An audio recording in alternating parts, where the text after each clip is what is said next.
The grand architecture of the Galactic Union headquarters gleamed under the light of 3 suns, a monument to cooperation that housed the most sophisticated bureaucracy ever devised. 12,000 species had contributed to its design, and it showed. Parts were underwater.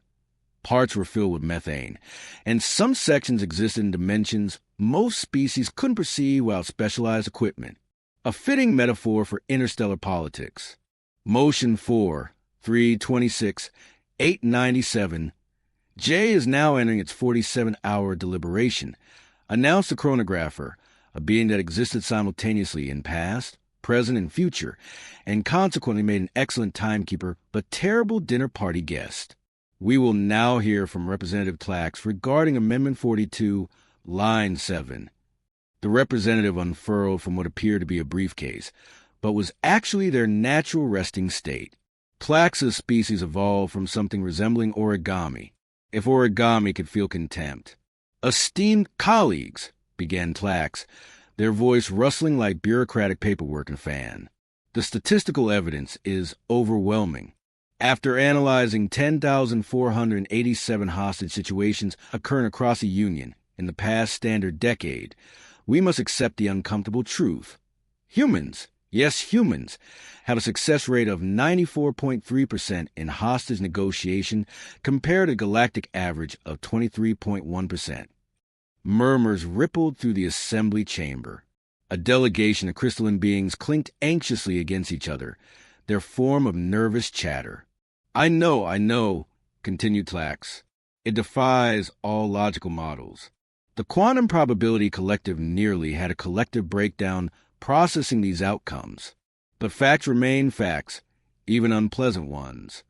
High Chancellor Zorblax, essentially a floating brain in diplomatic robes, pulsed with skepticism. Are we certain these statistics haven't been contaminated by human chaos influence? Their presence is known to disrupt established patterns. Accounted for and excluded, responded Tlax, folding one appendage into what might have been a rude gesture on their home world. We even had the data reviewed by the void monks of Beetlejuice, who exist outside conventional causality. Ambassador Durex, representing a gaseous species that communicated through subtle density changes, expanded slightly. But why? What possible explanation exists for hairless primates from gravity while succeeding with combined diplomatic wisdom of 100,000 years fails? The chamber fell silent as Admiral Kazat, a veteran of the Proxima Centauri standoff, floated forward. Kazat belonged to a species of beings composed entirely of electromagnetic fields, making them excellent ship navigators and terrible at hide-and-seek. I witnessed it firsthand. Kazat fluctuated. 12 standard days we negotiated according to the grand diplomatic protocols. 17 species, 200 negotiators, 6,000 pages of careful dialogue scripting. The terrorist demands increased hourly. The Admiral's field dimmed momentarily, the equivalent of a traumatic shudder. Then this human arrives, clearly suffering from recreational toxin after effects, stumbles into the communication array, looks at the terrorist leader and says, and I am quoting precisely, "Dude, it's way too early for this nonsense. How about we all chill out, get some food, and talk this over like adults instead of whatever this is?" Gasps echoed across the chamber. The terrorist leader was so startled by this protocol violation that they responded on instinct, as one would to a social acquaintance. 26 minutes later, hostages and hostage-takers were sharing some human concoction called pizza while debating the merits of circular food. An analysis specialist from the Logic Consortium activated their data projection. We've isolated 17 recurring patterns in human negotiation techniques that violate conventional wisdom. 1. They frequently ignore the actual demands. 2. They introduce irrelevant topics. 3. They employ humor at inappropriate moments. 4. They personalize institutional conflicts. 5. They offer solutions no rational being would consider viable. The specialist continued, but most representatives had stopped listening, their attention captured by the hologram recording now playing from the Arcturus orbital incident. In it, A human negotiator was telling heavily armed terrorists about their relationship problems, while simultaneously convincing them to release hostages in exchange for streaming service recommendations. "This defies all negotiation theory," whispered a hive mind representative to their neighbor. "They're turning structured crisis situations into social interactions." "Worse," clicked the neighbor, an arachnoid philosopher. "They're applying the dynamics of friendship to hostage negotiations. The concept doesn't even translate into most languages." The debate raged for another 14 hours, covering everything from human neurochemistry to their bizarre evolutionary history on a planet that tried to kill them daily. Computational models were consulted, simulations were run, alternative explanations were proposed and rejected. Eventually, even the most skeptical representatives had conceded to the evidence. Humans possess some inexplicable quality that made them uniquely effective at hostage negotiation despite, or perhaps because of, their complete disregard for established protocols. The final draft of Statute 4, 326, 897J, 8.7 was approved by a margin of 11,823 species to 177, with the Silicon Consciousness abstaining on the grounds that the entire concept of hostages was incompatible with distributed intelligence. It read, "In the event a hostage situation affecting multiple species or occurring within Union jurisdiction, primary negotiation authority shall be granted exclusively to human representatives, who will be permitted to disregard standard negotiation protocols at their discretion." A footnote, added at the insistence of the Diplomatic Corps Legal Division, specified, "The Union accepts no liability for emotional or psychological distress caused by exposure to human negotiation techniques, including but not limited to inappropriate humor, references to popular entertainment, consumption of non-standard foods during crisis situations, and or the offering of unsolicited relationship advice." When informed of their new galactic responsibility, Earth's diplomatic corps reacted with what their species called entirely too much enthusiasm. Training programs were hastily established. Veteran negotiators were consulted. Psychological profiles were developed to identify humans with the ideal balance of empathy, unpredictability, and what one training manual described as the ability to make terrible ideas sound reasonable. The Galactic Union braced itself for the inevitable protests from species who considered themselves more qualified. The logical collectives filed formal complaints every standard year, each one meticulously documenting the irrational nature of the policy. The empathic conclave suggested that feelings might be hurt. The warrior clutches of Draxus 9 questioned whether negotiation itself was cowardly. All these protests were acknowledged, filed, and promptly submerged in the bureaucratic equivalent of black hole, a filing system so complex that retrieving anything required specialized equipment and a small expedition team. Meanwhile, the success rate for resolving hostage situations throughout the galaxy climbed steadily. The diplomatic corps quietly established a division entirely dedicated to supporting human negotiators, complete with emergency pizza delivery systems installed on all major space stations. None of the species involved could have anticipated that this peculiar arrangement, this bizarre reliance on the most unpredictable species in charted space, would soon face its greatest test, a crisis that would make the Proxima Centauri standoff look like a minor misunderstanding at a self-service fuel station, a crisis that would require every ounce of that uniquely human talent for turning disaster into improvised theater. And at the center of it all would be a human who exemplified everything that made their species simultaneously the Union's greatest asset and its biggest diplomatic headache. The Grand Centennial Diplomatic Summit was exactly as pretentious as its name suggested. Held once every 100 standard years, it brought together representatives from all 12,000 member species of the Galactic Union for what was optimistically called dialogue and realistically amounted to competitive complaining. This particular summit was being hosted on Neutrally Station, a massive artificial habitat designed specifically to accommodate the biological needs of as many species as possible, which meant it satisfied no one completely. The air was too humid for desert species, too dry for aquatics, too oxygen-rich for methane breathers, and somehow managed to smell simultaneously like vanilla and wet socks. A perfect metaphor for compromise, quipped one human diplomat to a colleague. Nobody gets what they want, and everyone leaves with a headache. The station's Grand Assembly Hall was a marvel of engineering, capable of supporting everything from silicon-based crystalline entities that communicated through light pulses to amorphous gas clouds that expressed emotion through precisely calibrated density fluctuations. Hovering translation modules ensured that everyone could understand everyone else's complaints, a technological achievement primarily used to perfect the art of the interstellar passive-aggressive comment. Decorating the hall's entrance was a holographic display highlighting the Union's proudest achievements over the last century. Notably absent was any mention of the Rigelian Belt conflict or the Tiety misunderstanding, both filed under ongoing diplomatic exercises in patience. Security for the event was unprecedented.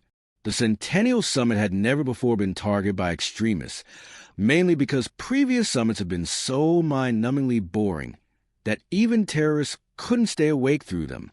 This year, however, intelligence suggested that the Separatist Coalition, a loose alliance of radical factions from various species, saw the gathering as an opportunity to make a statement.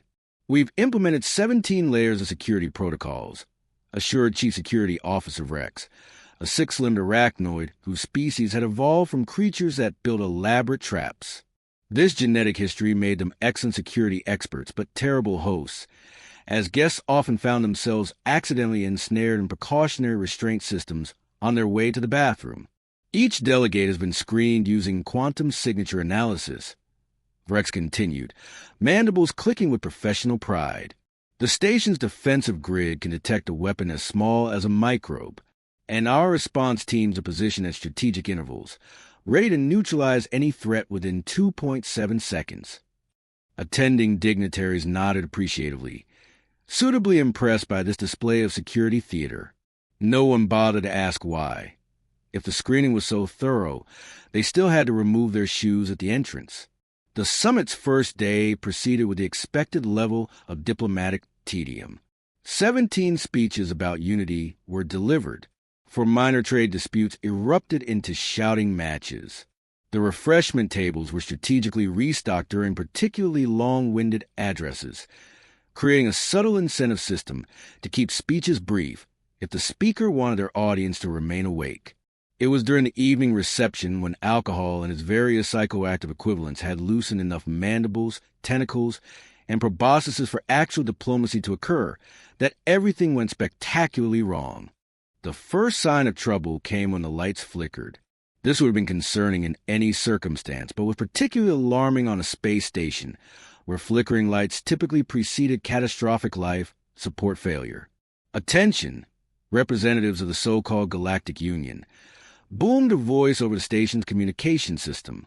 The voice had clearly been electronically altered to prevent species identification, though the dramatic pauses suggested someone who enjoyed the sound of their own speech apparatus far too much. "We are the Coalition for Galactic Liberation. For too long, the Union has suppressed the sovereign rights of individual species. Tonight we take action." The station security barriers activated with a resonant hum, sealing off the Grand Assembly Hall from the rest of the station. On the main view screen appeared a masked figure, their species indeterminable beneath layers of concealing garments. "We now control the station's primary systems. The Assembly Hall is locked down. 217 representatives from 63 species are now our guests." The figure paused dramatically. "Or hostages, if you prefer the more traditional terminology." Panic erupted in 17 different biochemical expressions. Methane breathers flared in agitation. Crystalline beings vibrated at stress frequencies. Hive mind representatives began frantically communicating with their collectives, creating a psychic feedback loop that gave nearby empaths migraines. Chief Security Officer Rex attempted to activate the emergency protocols, only to discover that the security systems had been compromised. "Impossible," they chittered, multiple limbs typing frantically on different consoles. "The system requires 17 simultaneous authorization codes." "Yes," agreed the masked figure on screen. Smugness somehow conveyed despite the voice modulation. 17 codes that were changed approximately 30 minutes ago. Your security team has been temporarily contained. Outside the station, Union peacekeeping vessels quickly establish a perimeter. The Galactic Crisis Response Team, consisting of the Union's top diplomatic and military minds, assembled in record time. Their expressions grim as tactical displays showed the station's compromised status. The Separatist Coalition appears to have infiltrated the station's maintenance staff, reported Intelligence Officer Gazette, their bioluminescent appendages flashing in patterns that indicated both concern and professional admiration for the operation's execution. Preliminary analysis suggests they've been planning this for at least 3 standard years. 3 years, exclaimed Admiral Vorex of the Strategic Command.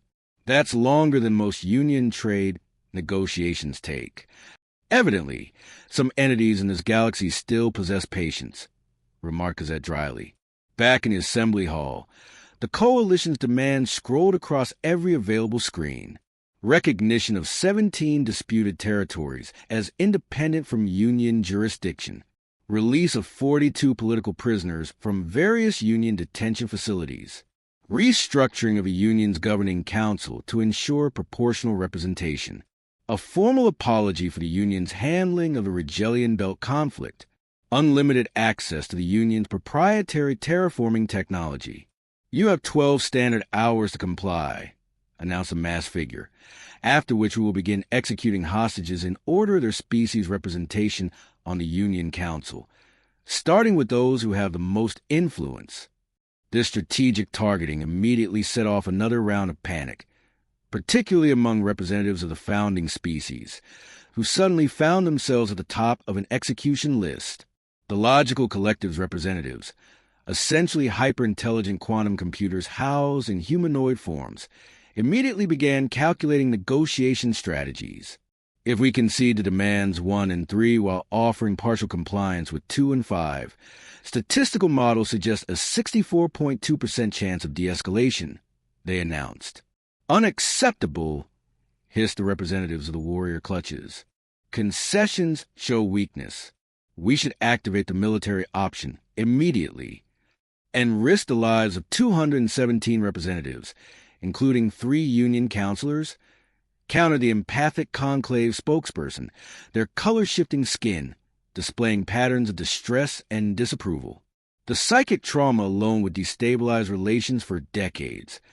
As the assembled diplomats devolved into factional arguments, each group insisting their approach was the only viable solution, the coalition members watched with obvious satisfaction. Nothing proved their point about the Union's dysfunction, quite like witnessing its representatives bicker while facing a common threat. Outside the station, the crisis response team was reaching a similar impasse. The hostage situation falls under Statute 4, 326, 897J, subsection 42, line 7. Point out Protocol Officer Zinzex, an entity composed primarily of legal knowledge and bureaucratic procedure.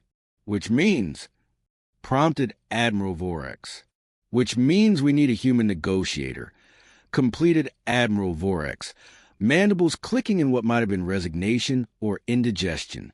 Precisely, confirmed Zinzex. And not just any human negotiator. The statute specifies that in situations involving council-level representatives, we require a crisis resolution specialist from the Human Diplomatic Corps. A collective murmur ran through the command center.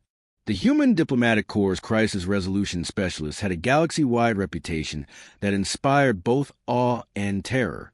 They were the elite of human negotiators, individuals who approached hostage situations with what one logical collective analyst had described as a disturbing combination of psychological insight and complete disregard for established procedure. "Is there one within deployment range?" asked the Admiral. Intelligence Officer Kazet consulted their data terminal, bioluminescence flickering rapidly. "Yes, there is one human crisis resolution specialist currently in this sector. They're aboard the diplomatic vessel, Earthbound Serendipity, returning from mediating the Proxian mining dispute. Contact them immediately, ordered the Admiral. Inform them of the situation's urgency. The communications officer, a multi-limbed being whose species had evolved specifically to operate complex equipment, initiated the priority channel. After several tense moments, the view screen activated to reveal a human in what appeared to be sleepwear, hair disheveled, clutching a steaming beverage container and looking distinctly unimpressed with being awakened. "This had better be important," the human growled, taking a sip from their container. "I just pulled off a 72-hour negotiation marathon with silicon-based entities who communicate through interpretive crystal formation. I haven't slept in 4 days." 217 representatives from 63 species are being held hostage by the Separatist Coalition at the Centennial Summit, Admiral Vorax explained rapidly, including 3 Union counselors. The terrorists have given a 12-hour deadline before executions begin. The humans stared silently for several seconds, took another long sip of their beverage, and then sighed with the profound weariness of someone who had expected to sleep for at least a week. "Of course they are," the human muttered, "because apparently the universe has a policy against me getting more than 20 consecutive minutes of rest." They drained their container and set it aside with deliberate care. "I'll need a full briefing en route. Have your fastest ship ready to transport me to the station in 30 minutes. "But your vessel is at least 3 hours from our position," protested the Admiral. The human's expression shifted into something that might have been a smile if it contained any actual warmth. "Admiral, I'm a crisis resolution specialist. Did you really think I'd be traveling on a standard diplomatic vessel?" The connection terminated, leaving the crisis response team in stunned silence. "I'm suddenly much more concerned about the terrorists," remarked Intelligence Officer Cazette after a moment. "As you should be," replied Protocol Officer Zinzex. "I've updated their survival probability from concerning to statistically negligible." Inside the hostage chamber, the Coalition's carefully orchestrated plan continued to unfold. They had successfully separated the representatives into groups based on species compatibility, both to prevent potential cooperation and to ensure that no single environmental sabotage could affect all hostages. What they hadn't counted on was the internal politics of the Union representatives themselves. Several long-standing diplomatic rivalries had erupted into heated arguments about whose fault the security breach was. 2 species with historical territorial dispute were using the crisis to rehash arguments about a border established 15,000 years ago. The Hive Collective representatives were attempting to establish a psychic consensus that was giving empathic species within range splitting headaches. It was, in many ways, a microcosm of the Union itself, diverse, contentious, and spectacularly inefficient in crisis.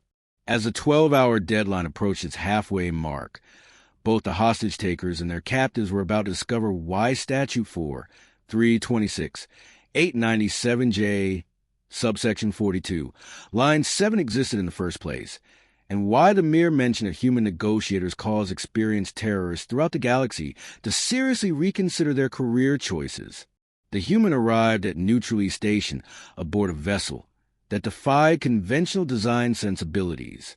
It was sleek where Union ships were bulky, asymmetrical where regulation demanded symmetry, and painted a shade of red that practically screamed, "I'm making an entrance against a backdrop of space."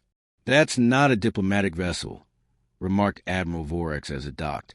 "Technically, it's classified as a rapid response negotiation platform," explained Protocol Officer Zinzex, though human documentation refers to it as a souped-up hot rod with guns. The human crisis resolution specialist emerged from the docking bay looking nothing like the Union's concept of a diplomat. Instead of formal attire, they wore what appeared to be standard-issue tactical gear, modified with numerous non-regulation pockets. Their hair remained defiantly uncombed, and they carried not a diplomatic tablet, but a battered container emanating the potent aroma of what humans call coffee. "Briefing," they demanded, striding past the assembled crisis response team without breaking pace. "I need floor plans, ventilation schematics, hostage locations, and terrorist site profiles. And someone find me a snack." preferably something with sugar, lots of sugar. The command center erupted into activity as the humans surveyed tactical displays with unnerving intensity. "I'll be handling this my way," they announced, silencing protests before they began. "Your protocols got 217 diplomats captured. My methods get them out." The human activated the communication channel to the assembly hall. The masked terrorist leader appeared on screen, posture radiating contempt. "Ah!" The human negotiator arrives. How predictable of the Union to send their pet primate. The human took a deliberate sip of coffee, expression unimpressed. "Cool mask. Did you get on sale, or is theatrical intimidation just a hobby?" Confusion rippled through both the terrorists and the crisis response team. This was not in any negotiation manual. "We have demands," began the terrorist. "Yeah, I read them. Boring, unoriginal. Seen it 17 times before." The human yawned dramatically. "Here's my counteroffer. Release the hostages, and I won't have to come in there and get creative." "You have no leverage," snarled the terrorist. "We control the situation." The human laughed, an unnervingly genuine sound. "That's adorable. You think you're in control because you've got some guns and hostages. Meanwhile, I've already identified 7 flaws in your security setup, figured out which species you belong to based on your speech patterns, and deduce which of your associates is most likely to betray you first." The terrorist's posture stiffened fractionally, enough to confirm the human had struck a nerve. "You have nothing," the terrorist insisted. The human grinned, tapped something into their communication device, and waited. Seconds later, the terrorist's personal communicator chimed with a message. "That's the name of your clutchmate and their current location," the human said casually, "just to demonstrate that this conversation isn't as private as you think." For the first time, uncertainty crept into the terrorist's voice. "What do you want?" "Let's talk," said the human, suddenly all business. "Just you and me. No rhetoric, no manifestos. Person to person. Because, trust me, you don't want me to run out of patience." The crisis response team watched in stunned silence as decades of diplomatic protocol were casually tossed aside in favor of what appeared to be a combination of psychological warfare and conversational chaos. "Is this normal?" whispered Admiral Vorex. Intelligence Officer Kazet's bioluminescence flickered in what might have been amusement. For humans, this is them being restrained. What happened next became the subject of 17 different classified reports, 42 academic analyses, and one extraordinarily popular reality entertainment program titled Humans, the Galaxy's Chaos Agents. The human crisis resolution specialist insisted on entering the assembly hall alone, armed with nothing but a communication device and what appeared to be a bag of colorful confectionery.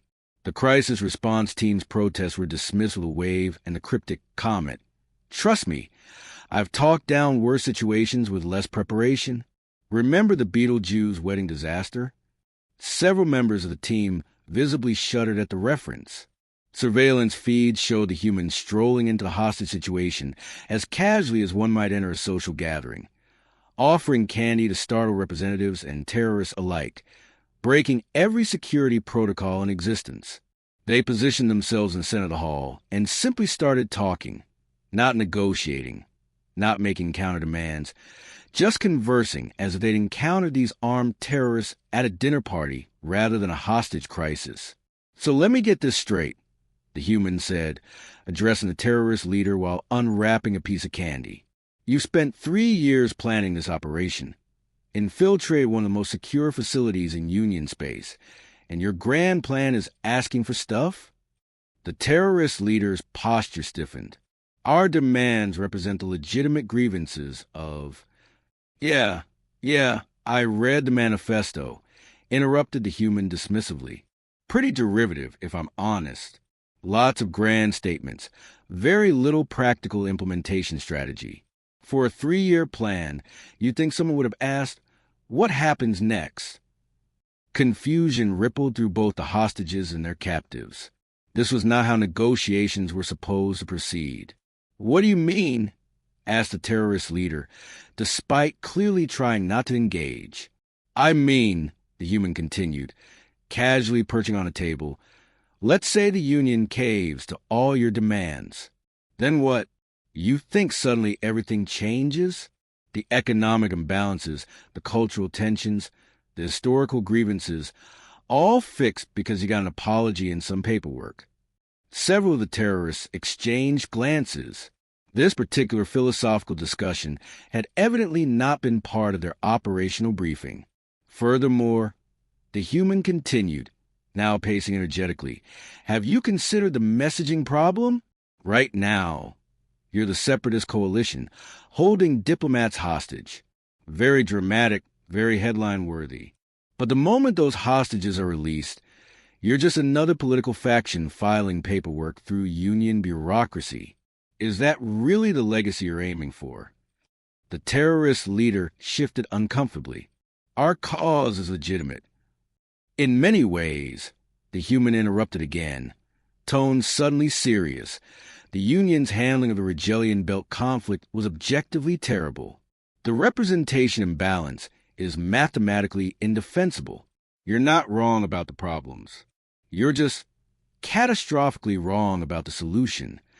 What followed was a bizarre hybrid of political theory seminar, group therapy session, and impromptu constitutional convention.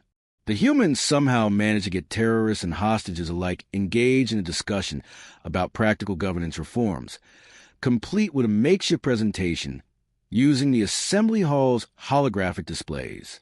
"I don't understand what's happening," Admiral Vorix admitted, watching the feeds with increasing bewilderment. "Are they drafting legislation together?" Apparently, replied Intelligence Officer Gazette, bioluminescence pulsing in patterns indicating both confusion and admiration. The human has somehow reframed the terrorist hostage situation into a policy workshop. For hours into this unprecedented negotiation, something remarkable happened. The terrorist leader removed their mask, a gesture of vulnerability unthinkable in conventional hostage scenarios, and began earnestly discussing implementation timelines for reform proposals. 6 hours in, terrorists and hostages had broken into working groups, using the Assembly Hall's diplomatic resources to draft what they were now calling the Neutralese Accords, a comprehensive reform package addressing most of the coalition's original grievances through legitimate political channels. By hour 8, someone had ordered food. "This defies all crisis response models," Protocol Officer Zinzix declared, their programming struggling to process the events unfolding on screen. The human has transformed a hostage crisis into, "Is that a buffet line?" It was indeed a buffet line. Somehow, food appropriate for all represented species had been procured, and former hostages and hostage-takers alike were now sharing a meal while continuing their discussions.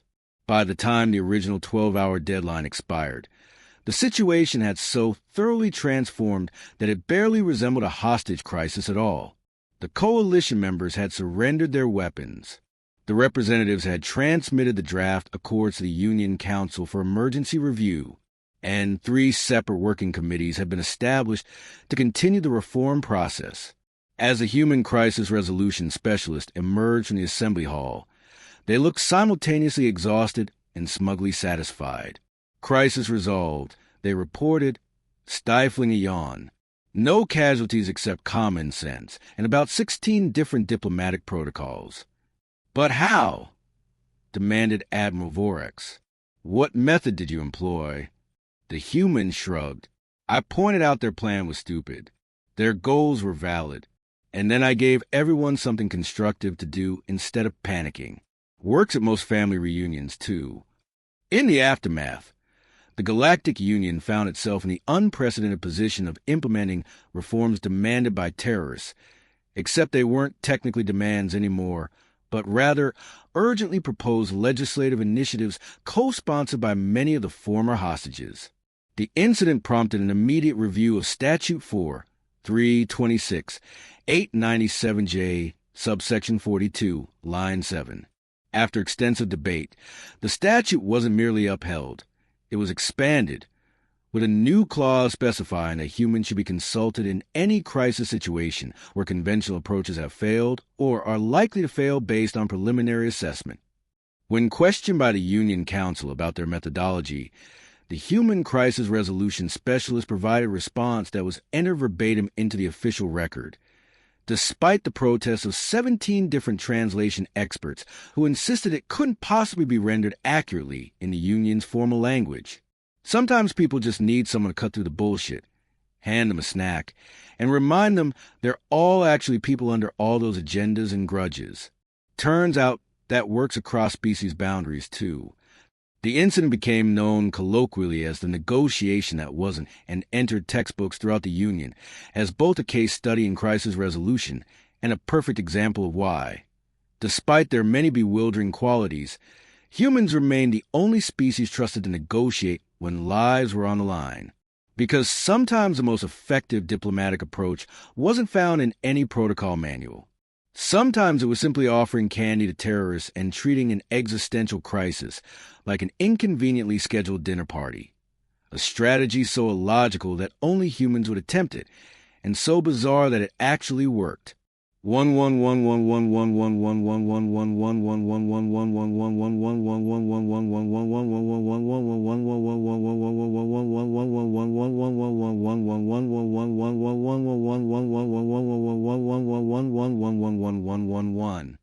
incident at Neutrally Station became legendary, transforming galactic diplomacy and crisis management. The human negotiator, Alexandra Alex Chun, returned to Earth as a reluctant hero, hoping for that long-overdue rest. It lasted exactly 3 weeks. Alex was enjoying breakfast on her balcony overlooking the Pacific when her specialized communication device, nicknamed the Party Crasher by her colleagues, emitted a distinct tone reserved for Union emergencies. "No," she groaned, stabbing her fork into a pancake. "Absolutely not. I'm still on mandatory recovery time." The device continued its insistent chiming. With a resigned sigh, Alex activated it. "Chun," she answered flatly. The holographic projection revealed Admiral Vorex, looking even more uncomfortable than usual, mandibles twitching in what Alex had learned to recognize as extreme distress. "Specialist Chun, I would not contact you if the situation were not unprecedented." Alex took a deliberately slow sip of coffee. "Everything's unprecedented with you people. Last month it was unprecedented fungal disputes on Rigel 6. This is significantly more serious." Vorex clicked. "The ancestral mind has awakened." Coffee splashed across Alex's lap. In her 3 years as a crisis specialist, she'd never seen a Union official use those words without immediately dismissing them as mythology. The what now? The historical records were accurate. Vorex continued. The ancients weren't exaggerating. It's exactly as they described. A sentient planet-sized consciousness that predates our earliest civilizations. And it's displeased. Alex set down her coffee mug with deliberate care. "Admiral, are you telling me there's an angry primordial god entity throwing a cosmic tantrum, and you want me to, negotiate with it?" "Not just you," Vorex clarified. "An emergency session of the Council determined that this situation falls under the expanded statute." "I know the statute," Alex interrupted, "but this isn't exactly what it was designed for. Nevertheless," Vorex continued, "the Council has authorized unprecedented resources. The fate of potentially 76 inhabited systems hangs in the balance." Alex stared silently at the projection, weighing the absurdity of the request against the gravity of the Admiral's tone. "Fine," she eventually conceded, "but I want it noted that this is ridiculous even by my standards. And I once talked down a hive mind that was experiencing collective puberty." "Your objection is noted," Vorex replied, relief evident in his posture. "A quantum jump vessel will arrive at your location in approximately 22 minutes. Tell them to bring coffee," Alex said. "Lots of it." The quantum jump to the SETI system was disconcertingly instantaneous. One moment Alex was boarding the sleek Union vessel. The next, she was staring through the view screen at something that defied comprehension. The ancestral mind didn't merely occupy the space where a planet should have been. It was a space. Swirling patterns of energy formed facial features the size of continents, constantly shifting between expressions that triggered primal fear responses in everyone observing. That, Alex stated flatly, is a face made of stars and cosmic dust. Correct, confirmed Science Officer Trill, a Vulcanoid who'd been hastily assigned as Alex's briefing officer.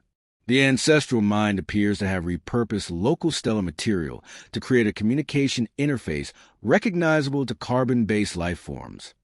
How considerate, Alex muttered.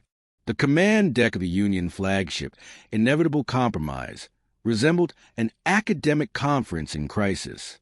Representatives from 17 scientific disciplines argued over data readings.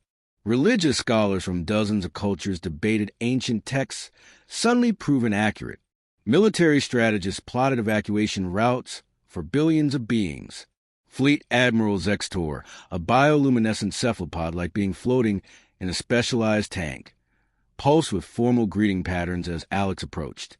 Specialist Chun, the situation is deteriorating rapidly, Zextor's translator conveyed. The entity has already destroyed 2 uninhabited moons, as what we believe were warning demonstrations. Has it communicated? Alex asked. In 317 languages simultaneously, confirmed Communications Director Alara, her crystalline form refracting light in patterns indicating extreme stress, including 17 thought to be extinct for millennia. And what's it saying? The assembled officials exchanged uncomfortable glances. That's where our problem lies, admitted Admiral Zextor. The translations vary, but the core message appears to be, the children have been negligent. The parent has returned to impose order. Alex rubbed her temples. It thinks it's our collective parent? In a manner of speaking, explained cultural anthropologist Shiri, unfurling delicate membranes in agitation. Many of our oldest civilizations share creation myths involving entities that seeded consciousness throughout the galaxy. We always assumed these were metaphorical. Until a literal cosmic parent showed up to ground us all, Alex finished. Great. What are its demands? That's the other problem. Admiral Zextor continued. It has announced its intention to reset what it calls failed evolutionary experiments if representatives don't appear to account for their development within 24 standard hours. It wants a parent-teacher conference? Alex asked incredulously. That analogy is not entirely inaccurate, admitted Science Officer Trill, though the consequences of failure appear to include planetary extinction. Alex stared at the cosmic face visible through the view screen. It was currently cycling through expressions that range from stern disappointment to something resembling cosmic irritation. Let me get this straight, she said slowly. An ancient godlike entity that may have seeded life throughout the galaxy has returned, is distinctly unhappy with how we've turned out, and wants representatives to explain ourselves before it decides whether to wipe out entire civilizations? Correct, confirmed Admiral Zextor. And the Union thinks this falls under human negotiation protocols because, explained Admiral Zextor, bioluminescence pulsing in patterns of extreme discomfort, the entity specifically requested to speak with humans. Alex's coffee mug stopped halfway to her lips. It what? After scanning our databases, explained Communications Director Alara, it expressed particular interest in human diplomatic approaches, which it called delightfully chaotic and reminiscent of early design intentions. Alex set down her mug carefully. So I'm supposed to represent not just humanity, but all sentient life, to a cosmic entity with apparent godlike powers and parent issues? We prepared extensive briefing materials on 12,000 species' cultural and evolutionary histories, offered cultural anthropologist Shiri helpfully. I've got 18 hours until this thing potentially starts erasing planets, Alex pointed out. I don't have time to read the evolutionary history of 12,000 species. 17 hours and 42 minutes, corrected Science Officer Sprill. Alex sighed deeply. What I need is to understand what this entity actually wants. Not what it's saying, but what it's really after. She turned to the assembled officials. I'm going to need a direct communication channel.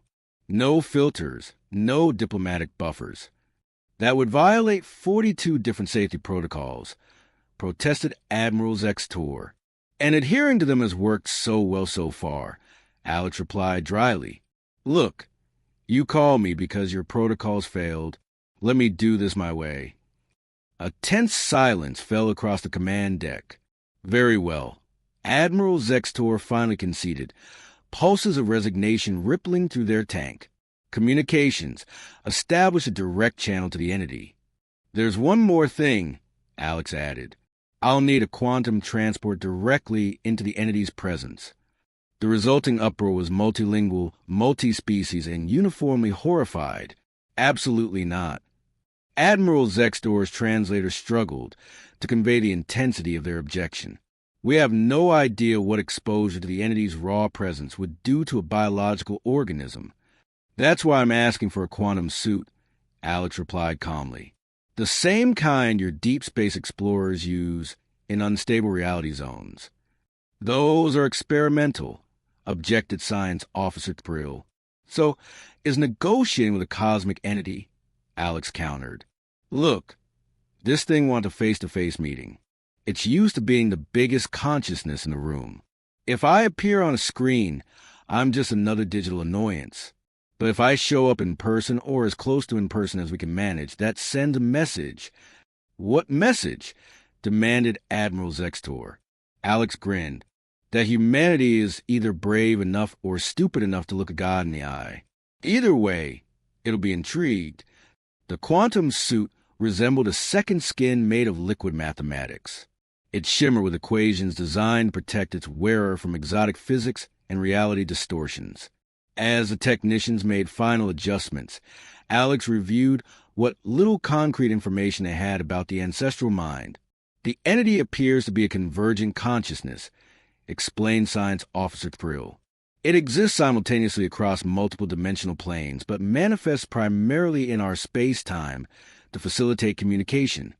And it's definitely the same entity from all those ancient myths? Alex asked. Cultural anthropologist Shiri unfurled confirmatory membranes. The symbolism it's displaying matches creation iconography from cultures separated by millions of light years with no historical contact. The statistical probability of coincidence is effectively zero. Great, Alex muttered. No pressure. Just meeting the closest thing to an actual deity we've ever encountered. The quantum transport pad hummed with energy as Alex stepped onto it. The assembled officials maintained a respectful distance, their expressions various species versions of watching someone they expect to die heroically. If I don't make it back, Alex said, adjusting the final seal on her quantum suit, someone feed my cat. Before anyone could respond, she nodded to the transport operator. Energize. The universe dissolved around her. Consciousness returned in a place that wasn't a place. Alex found herself floating in what appeared to be the center of a cosmic nebula. Swirls of stellar matter formed architectural structures that somehow conveyed the impression of a vast throne room, though nothing remotely resembled actual furniture. The face that had been visible from the ship now surrounded her completely, its features composed of star clusters and dark matter. Eyes the size of solar systems regarded her with an expression that might have been curiosity or might have been the cosmic equivalent of someone examining an interesting insect. You have come, boomed a voice that wasn't really a voice so much as concepts directly implanted into her consciousness. The ephemeral one, the chaos pattern. The quantum suit systems flashed warnings about dimensional stress, but held stable. Alex forced herself to breathe normally. I'm Alexander Chun, she replied, her voice sounding absurdly small in the vastness. Human crisis resolution specialist. I understand you've been asking for us.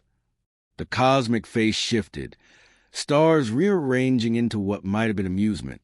Humans, the improbable design, the evolutionary anomaly. That's one way to put it, Alex agreed.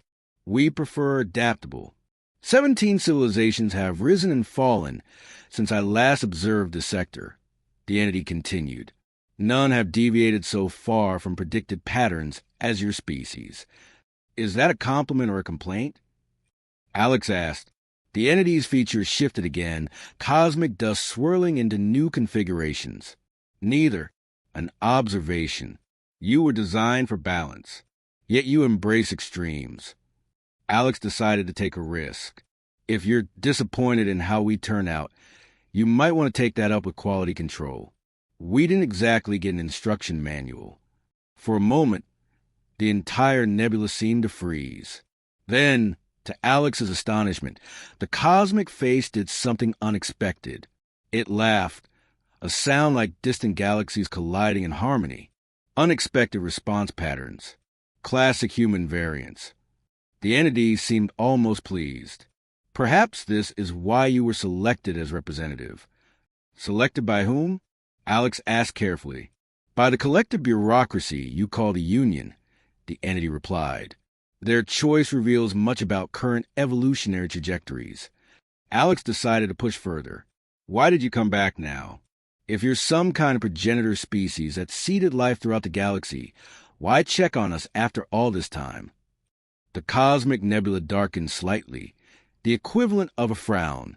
Cyclical observation is standard protocol. This sector's development has reached a critical threshold. And you're not happy with what you're seeing, Alex guessed.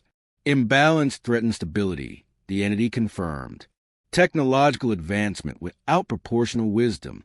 Species extinction rates exceeding acceptable parameters.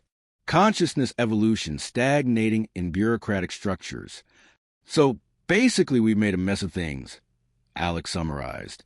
Your simplification is inadequate but not incorrect. Alex considered her next words carefully.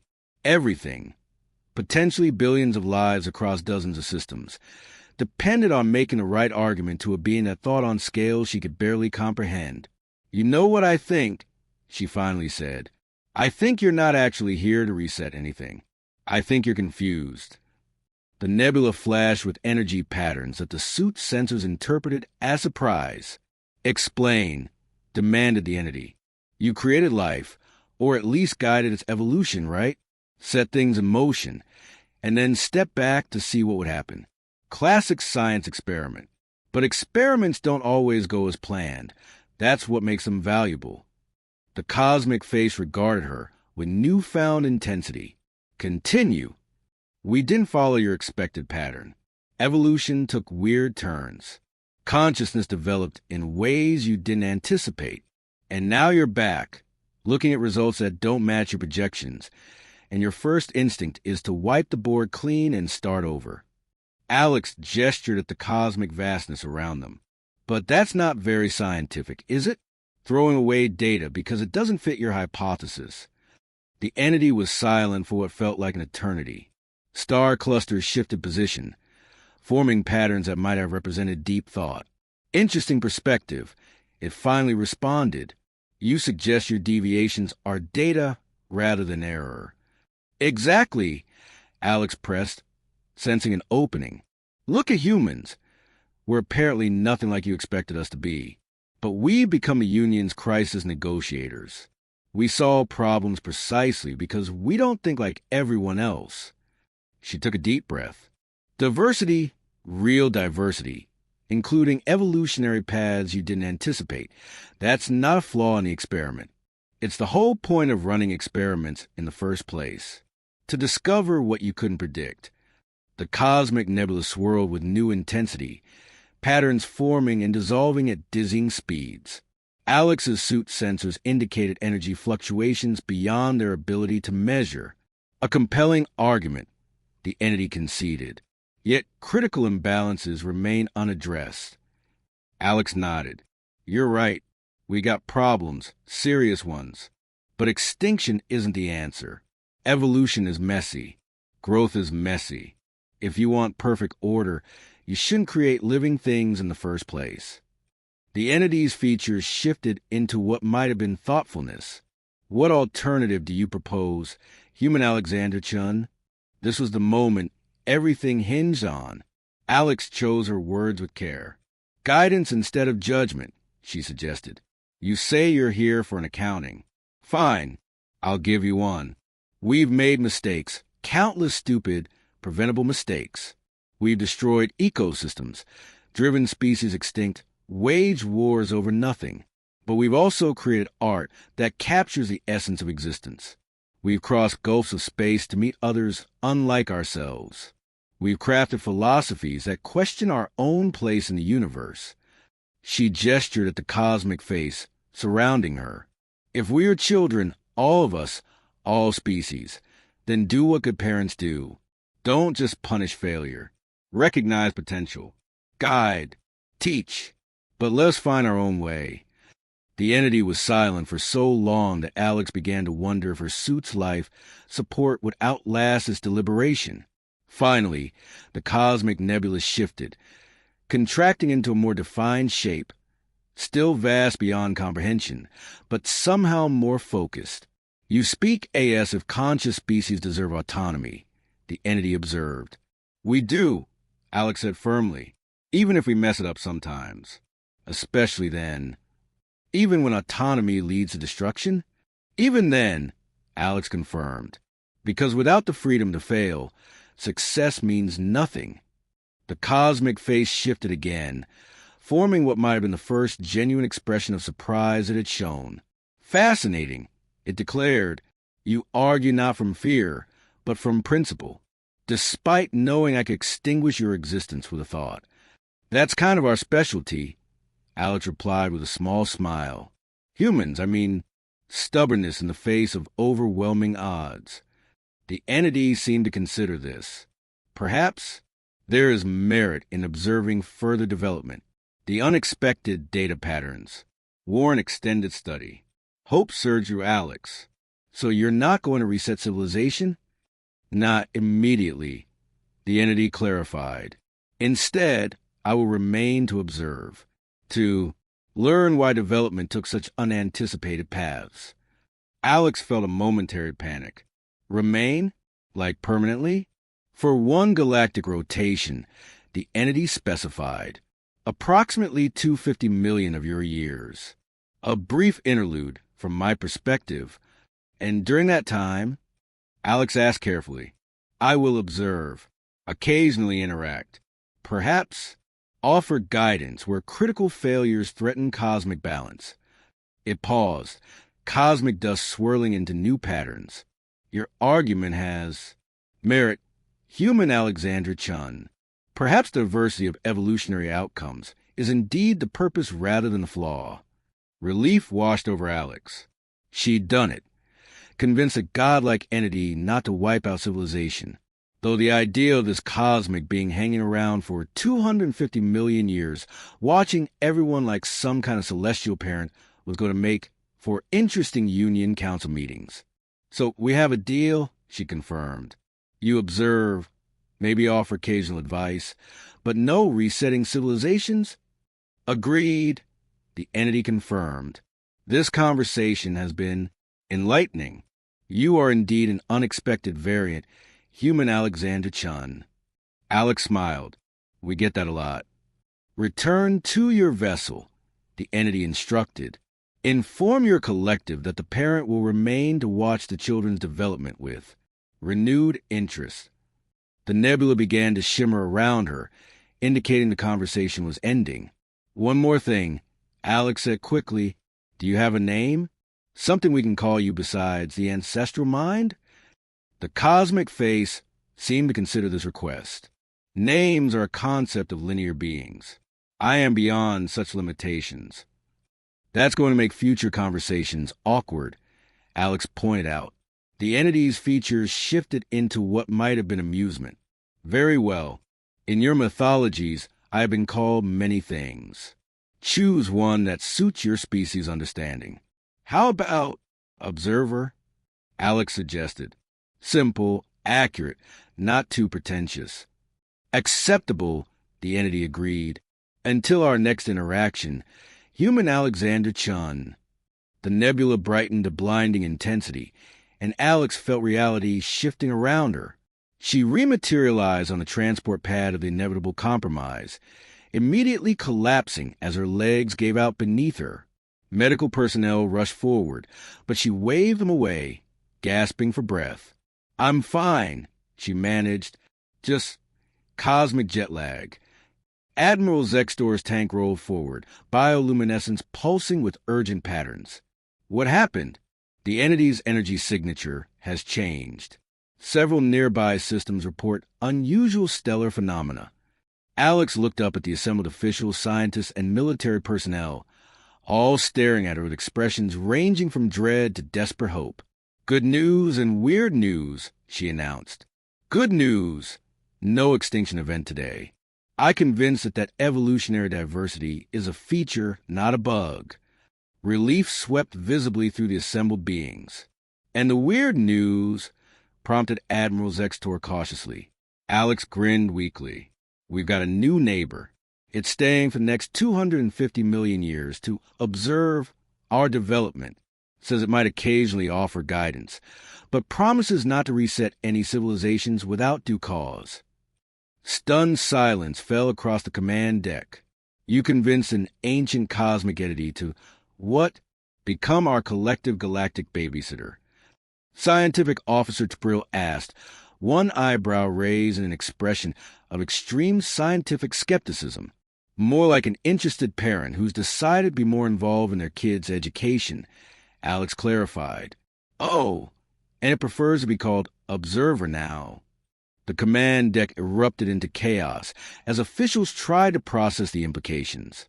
Species representatives demanded details. Military personnel began calculating defense scenarios. Scientists argued about research priorities. Through it all, Alex remained seated on the transport pad, finally accepting a cup of coffee from a sympathetic aide. "Specialist Chun," Admiral Zextor's translator conveyed over the din, "the Union Council is demanding an immediate report. How exactly did you convince a cosmic entity to completely change its approach?" Alex sipped her coffee thoughtfully. "I just treated it like any other negotiation. Found out what it really wanted, showed it other ways to get that, and appealed to its better nature." "Ancient cosmic entities have a better nature?" Admiral Zextor asked incredulously. "Apparently so," Alex replied, "though I might have also implied that destroying civilizations because they didn't develop according to plan was bad scientific methodology. It seemed sensitive about its research credentials." Admiral Zextor's bioluminescence flickered in what might have been amusement or existential horror. With cephalopods, it was often hard to tell the difference. "The Union will need to establish new protocols for interaction with this observer," the Admiral noted. "This is unprecedented." "Everything's unprecedented until it happens," Alex pointed out, finishing her coffee. "That's why you have humans on call." In the weeks that followed, the galaxy adjusted to its new reality. The observer established itself in a previously empty sector of space, manifesting as what scientists reluctantly termed a consciousness nebula visible from thousands of light years away. Union bureaucracy, predictably, created 17 new departments dedicated to observer relations. Religious organizations across hundreds of worlds experience both revival and crisis as they grapple with the theological implications of their creation myths being partially confirmed. Alexanderson received formal commendations from 12,000 species, declined all media appearances, and finally got her long overdue vacation on a remote island with no communication devices except one emergency beacon labeled "Use only if Cosmos threatens extinction again." Statute 4.326, 897. J was expanded once more, with a new clause specifically addressing negotiations with transcendent entities of cosmic significance. The footnote, added at the insistence of the logical collectives, read simply, "In case of godlike beings, send a human, preferably one running on caffeine and improvisational talents." The observer, true to its word, mostly watched. Occasionally, when civilizations veered toward particularly self-destructive paths, unusual astronomical phenomena would occur in nearby systems. Subtle cosmic nudges that scientists pretended not to recognize as intervention. And every so often, When particularly complex diplomatic crises arose, Union representatives would notice a faint cosmic presence observing their negotiations, especially when humans were involved. If anyone had possessed the technology to translate the quantum fluctuations emanating from these observations, they might have detected something remarkably like cosmic amusement, because in all its countless eons of seeding consciousness throughout the universe, the observer had never encountered anything quite like humans, beings who look at God in the eye and suggest it reconsider its methodology. Perhaps it occasionally reflected as it watched the chaotic, improbable species stumble their way through cosmic diplomacy, that unplanned evolutionary variance had been its most successful experiment after all.